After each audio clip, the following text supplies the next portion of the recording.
You're listening to the Hayek Program Podcast. This podcast includes audio from lectures, interviews, and discussions from scholars and visitors of the F.A. Hayek Program for Advanced Study in Philosophy, Politics, and Economics at the Mercatus Center at George Mason University. To learn more about the Hayek Program, visit hayek.mercatus.org. To learn about graduate student fellowship opportunities with the Mercatus Center at George Mason University for students at Mason as well as at universities across the globe, please visit students.mercatus.org. Today is August 13th, 2021.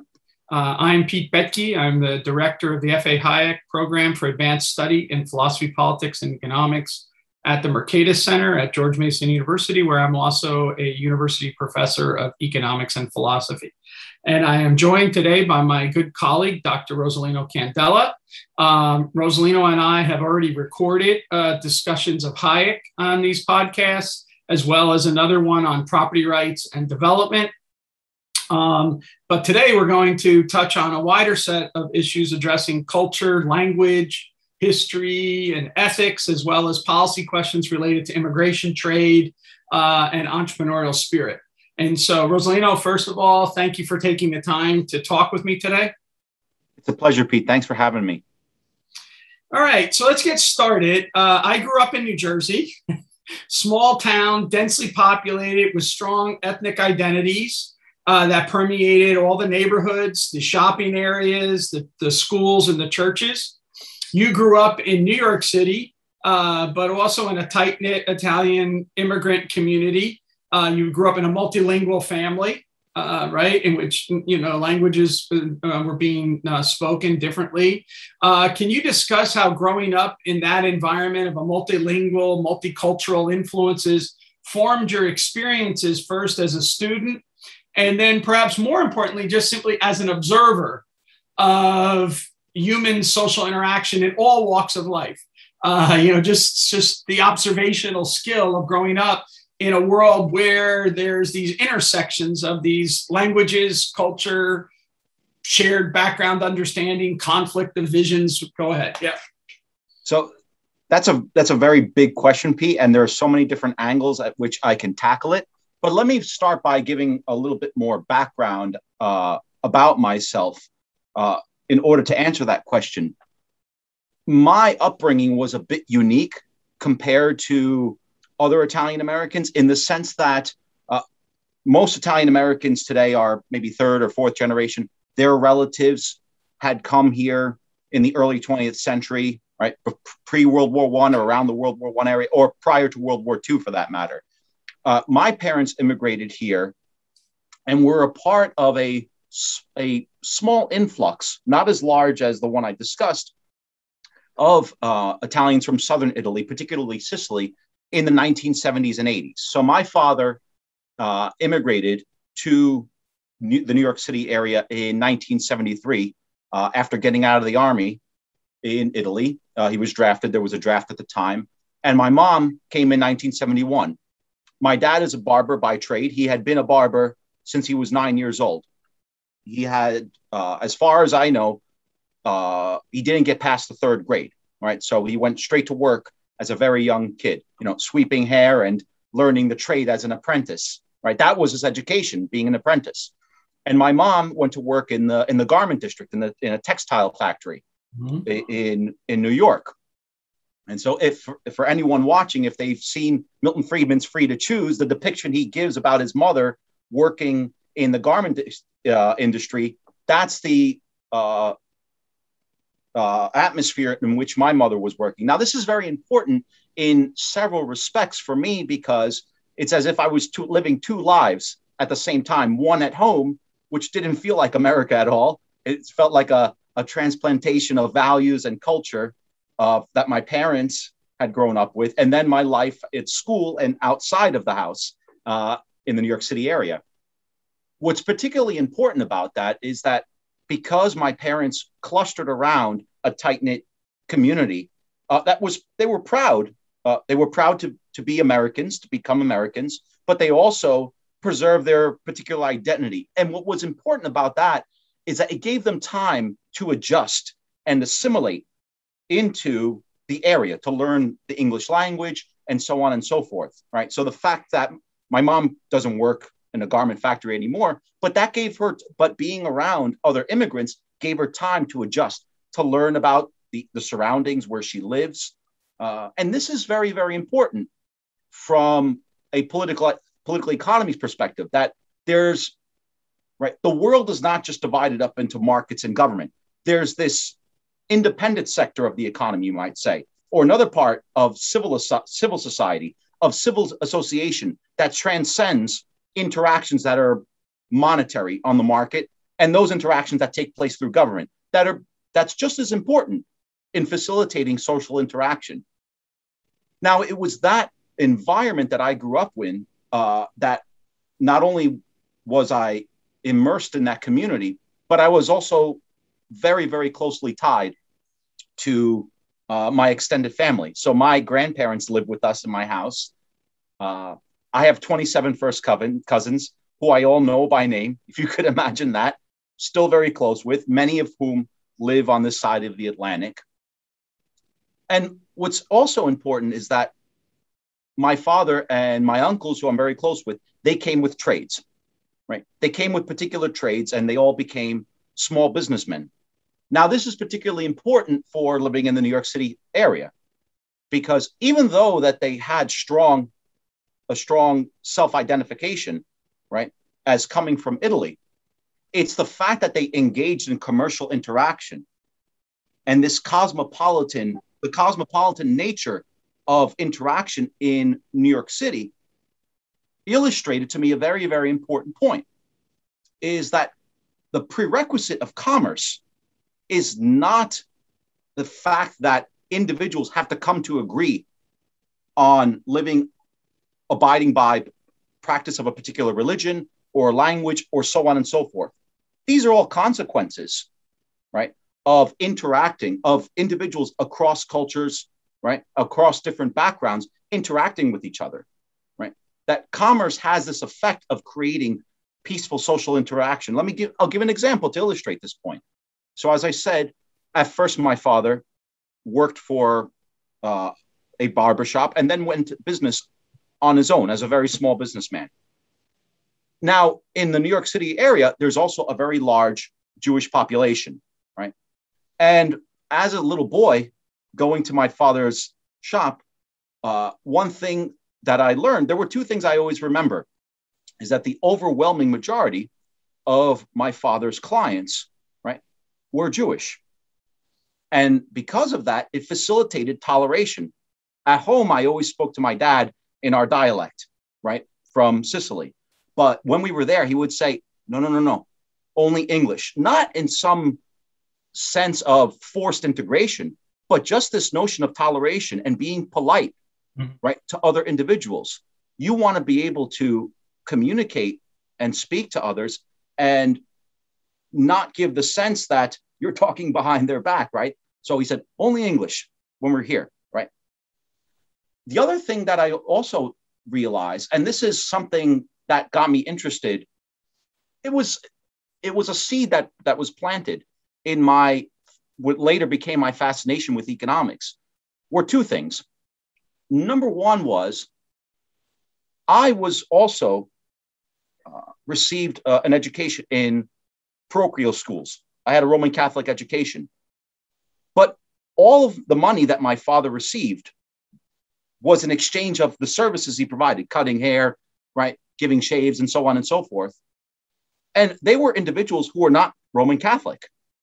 So there was an indirect effect in the sense that my father, in exchange for his services, obtained money that was utilized to provide me with an education in a parochial school. Now, what's interesting about that is that his clients may have not been practicing Roman Catholics. It didn't matter. Right. The only margin in which they had to agree, and this is why commerce creates this peaceful social interaction amongst heterogeneous groups, is that the only margin they had to agree on is the price of the exchange itself. They could feel free to do what they want thereafter with the income that they've earned. Right. And in turn, right, my father's clients could free up their time from cutting their hair or combing and doing whatnot to go about their business so that they could provide money right, to the synagogue and so on and so forth. Yeah, it's a great insight. Rosolino Candela updating Voltaire and explaining these issues. But, it's we chuckled on that, but actually the reality is that, again, you like humor a lot, comedy and whatnot. And comedy is actually an observational force. And comedy in particular is at the edge of a lot of these various different clashes that might exist between these different like worldviews. And yet it somehow mutes the differences by highlighting the differences in a weird way. Do you have any observations on that at all? Or no, absolutely. So there are two observations, one indirectly related, but also related to your point. My dad's an avid sports fan of American sports, but that's the margin, right? Since he didn't talk about politics or religion, what could he talk about as a barber? Yeah. He talked about sports, right? That's one of the margins of that he learned, right? This is how commerce also promotes toleration by finding common ground on the margin. So he learned about. Let me just say something about the New York culture, which is fascinating, because you grew up in basically near the Mets, but your dad is a Yankee person. And Yankee Jets fan. Because your dad likes the Yankees that he can talk to with his Midtown customers, because his barbershop is in Midtown, not located in Queens. If he had a barbershop in Queens, he probably couldn't have talked about the Yankees all that much and worried about Whitey Ford, right? He would have had to worry about the, Tom Seaver and the Mets rather than the great Yankees or whatever. But so that's an interesting thing. Your dad was Kersnerian alert on what margins that the conversation could go. I can't explain why he likes the Jets. That's a Queens thing. That's my next research project. Yeah, that's a good project. All right. So what was your second point? You were going to say a second observation about jokes. No, the other point that I wanted to make was with regards to jokes, right? All of his jokes, all of his humor had to be tied around not just sports or making jokes around like, oh, what a bum that quarterback was and so on and so forth, or highlighting some aspect of the way that player was playing, right? If they were going to find something to talk about where, as you said, that humor would come out the way that he would express humor, because my dad's from Italy, he's got his hands throwing around, he's very loud, right? But he's not going to make political statements or other statements that might be potentially offensive.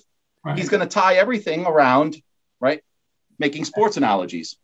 Okay, so following up on this a little bit more, because actually we could talk about your experience in the restaurant industry as well for a similar kind of thing, but I've often argued that there's a sort of intuition that we should all recognize, that we have a universal model of human action, because if we didn't have something universal between us, then when we looked out in the world and we saw these different languages and different cultures and everything like that, we couldn't understand. They would be just like Martians or whatever to each and every one of us. We couldn't. It's like trying to talk to a lion or something like that. Like we just couldn't have that communication. So there must be something common among all human beings that we can tap into. On the same time, though, there must be something very unique about the human experience and all this institutional diversity, because we learn languages, we study history, we travel, we study geography, and there's something different about the terrain and the people and the different religions and everything like that. So there's this interrelationship between the universal and the particular that gets played out all the time. And so I want to ask you a question about this with regard to economics.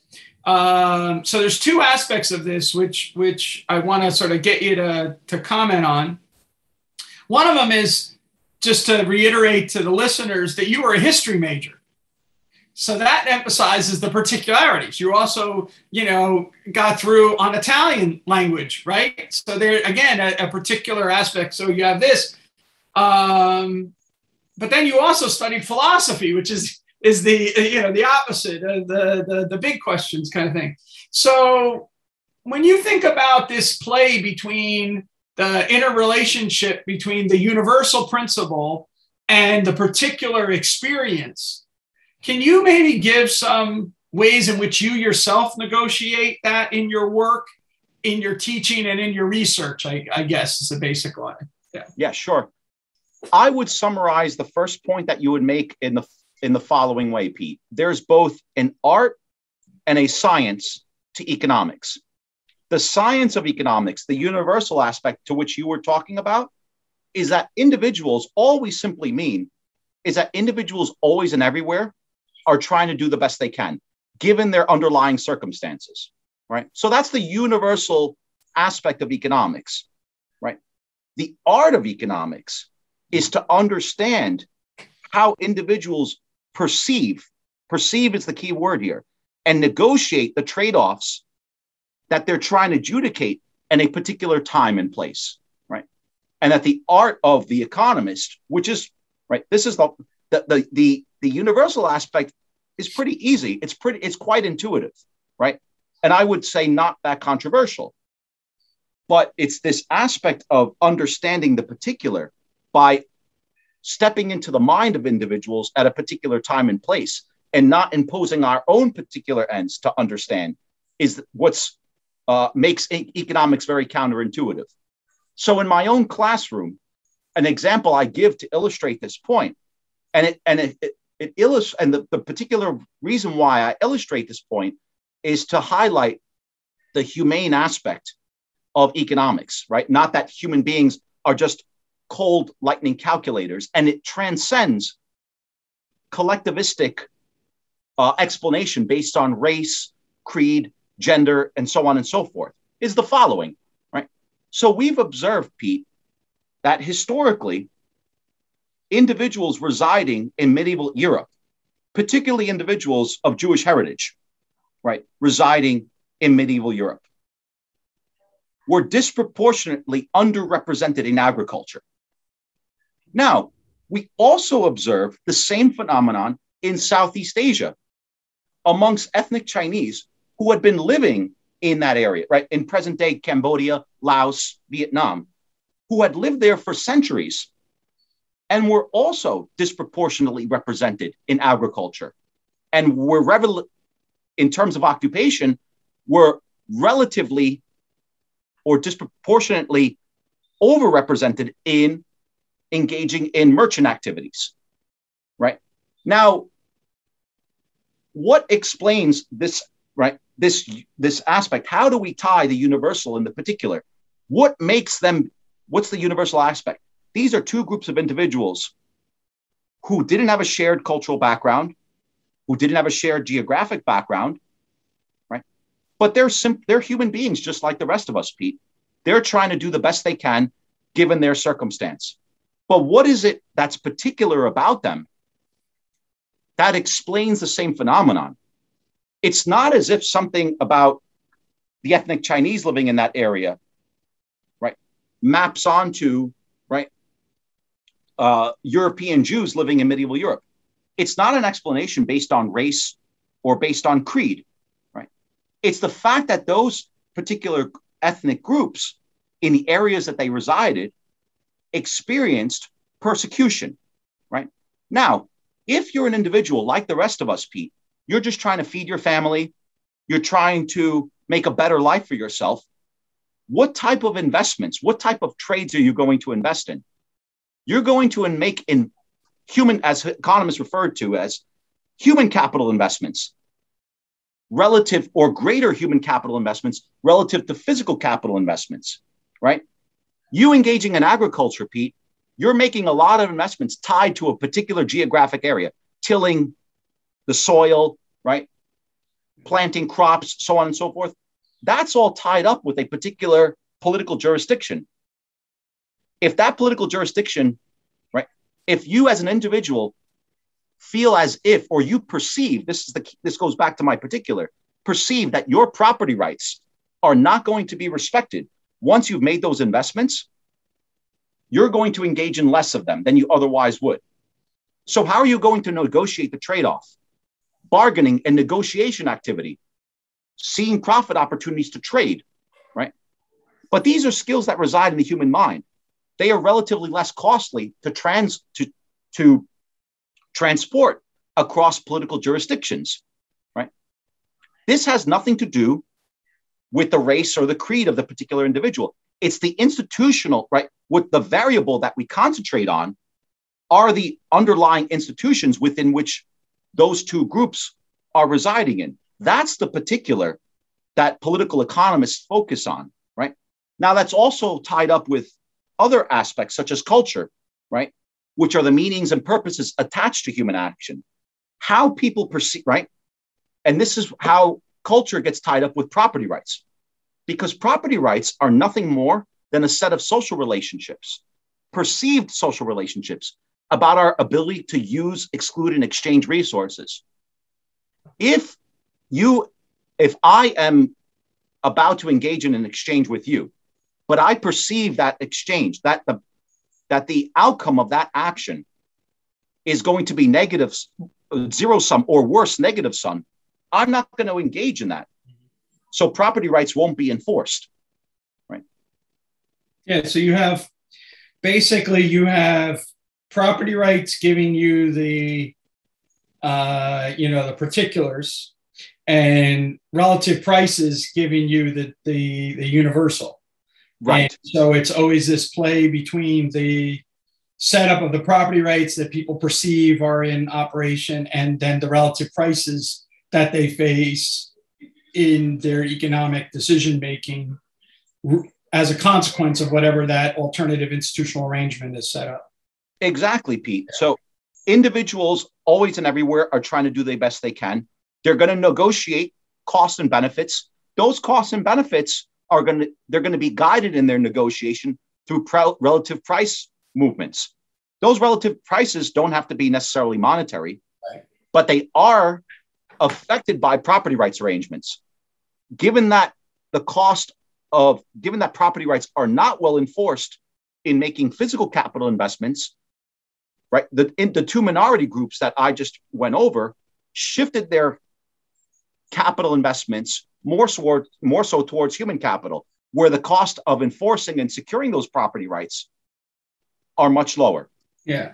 I mean, I think that, a lot of people might push back against this, but it's like when any of us in price theory now talk about a shift in wage policies will lead to a substitution out of labor and into capital. And so you get kiosks at the checkout rather than getting more workers at the checkout.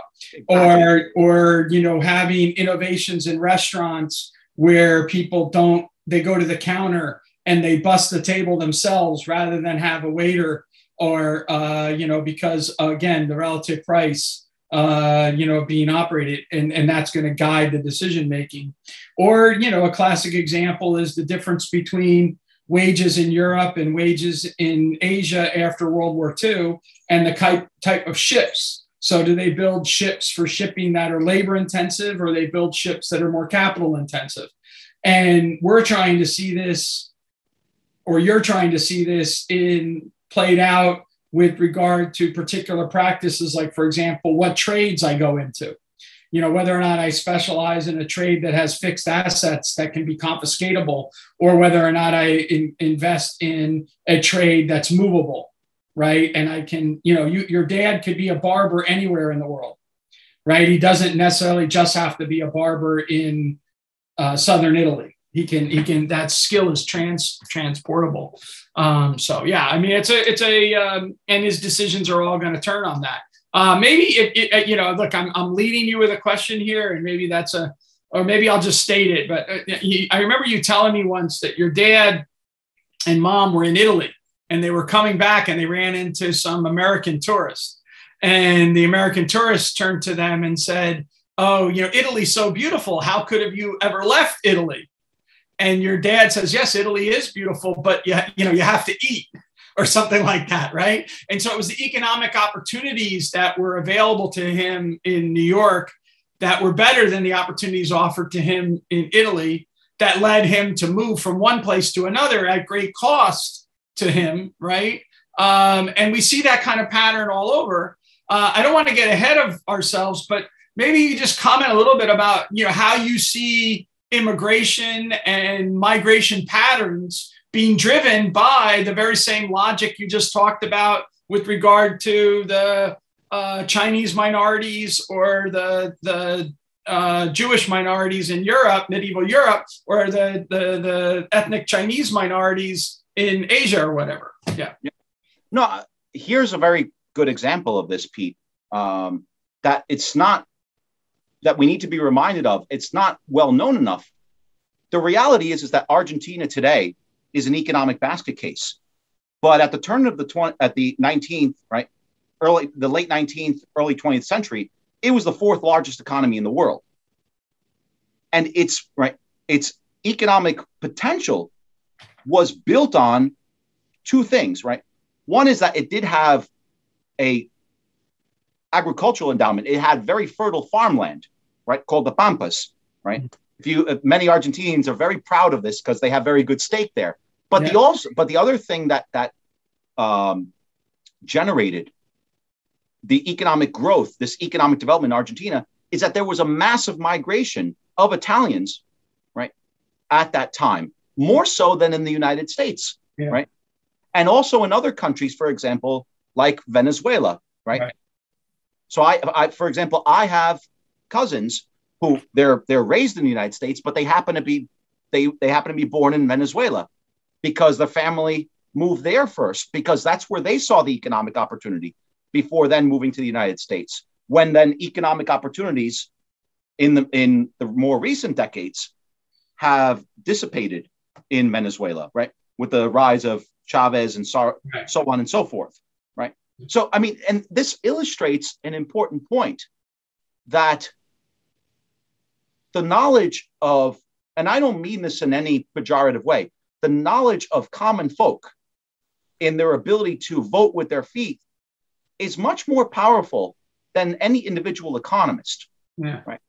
Yeah. That's an important point for all of us to remember, I think, very strongly.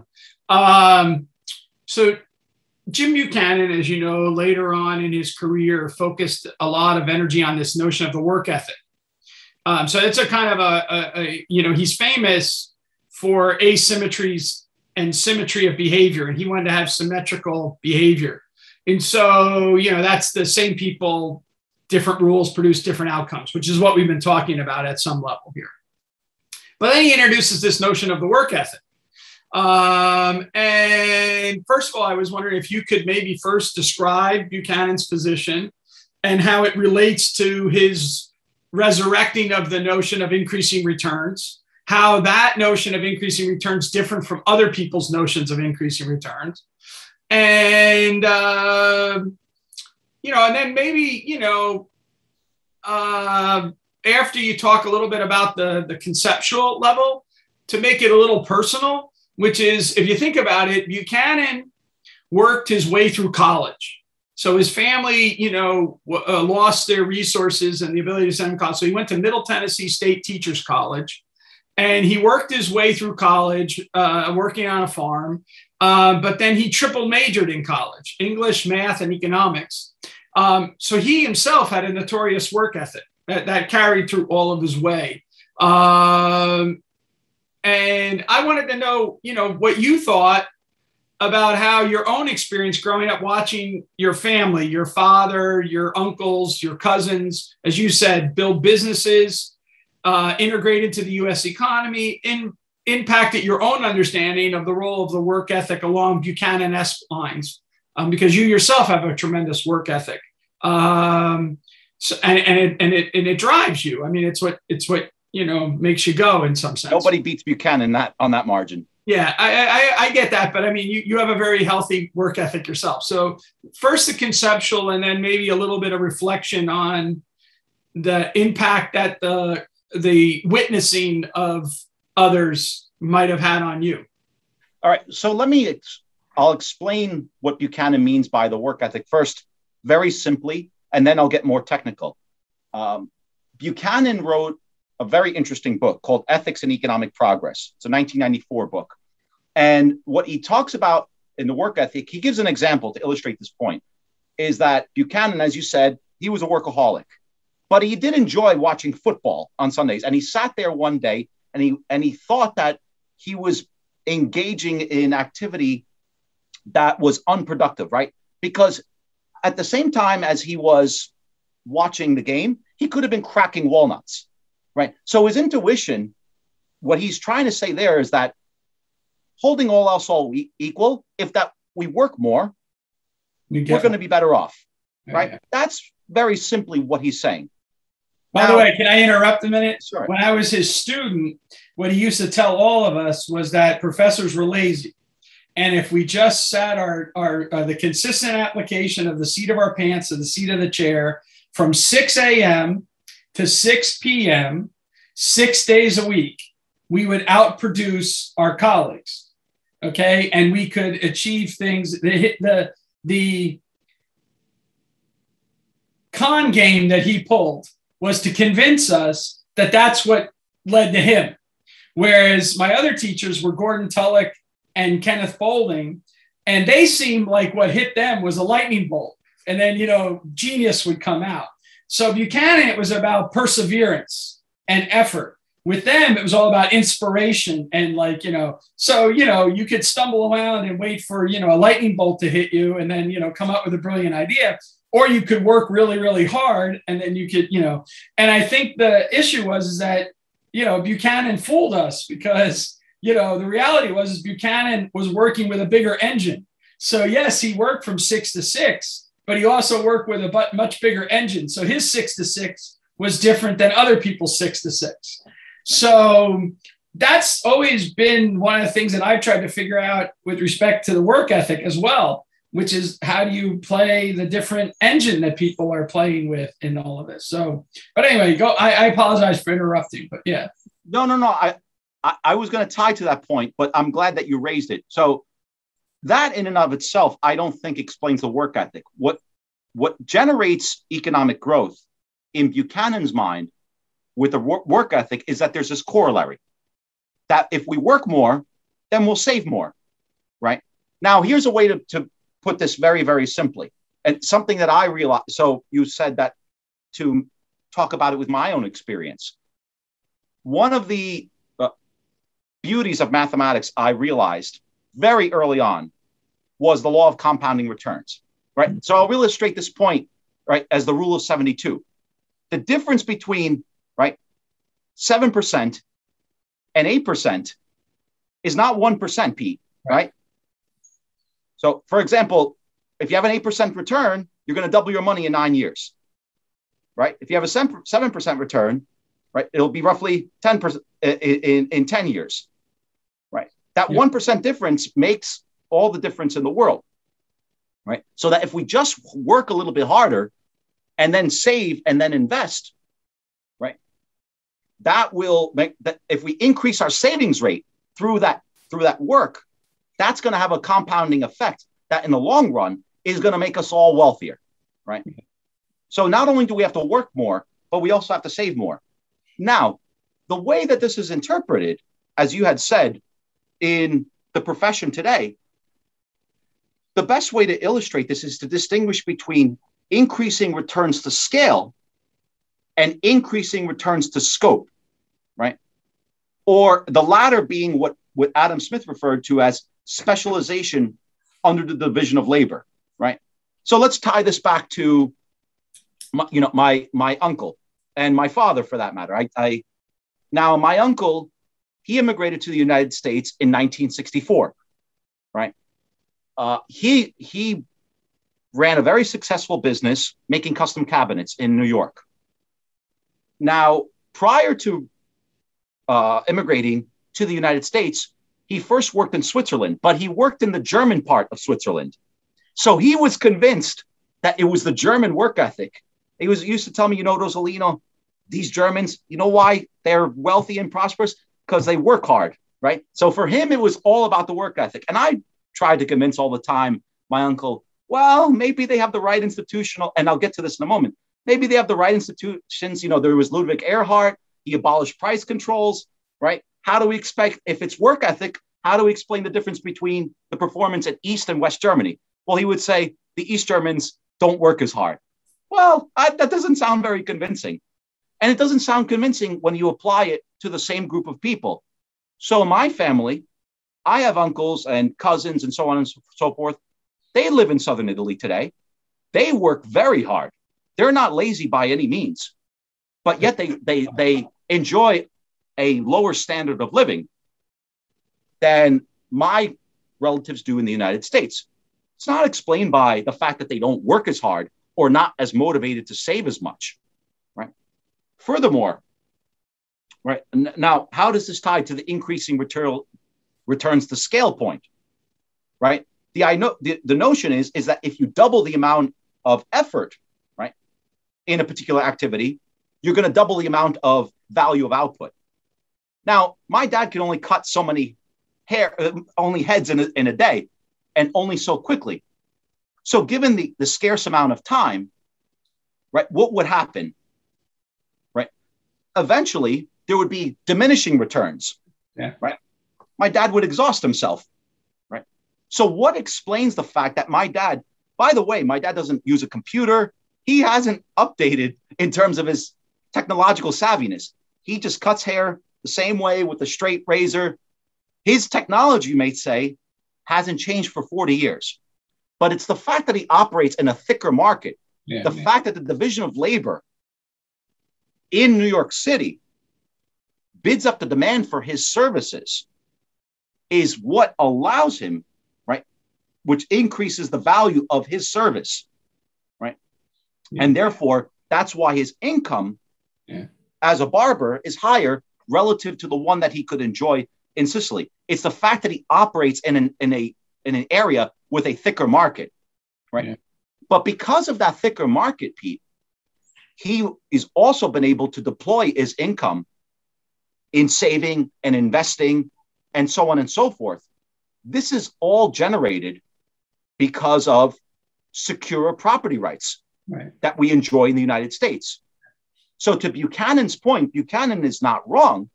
But what I would add to Buchanan is that increases in our labor effort, increases in capital, though they require labor effort, they're more so byproducts, right, of the institutional environment in which we operate in.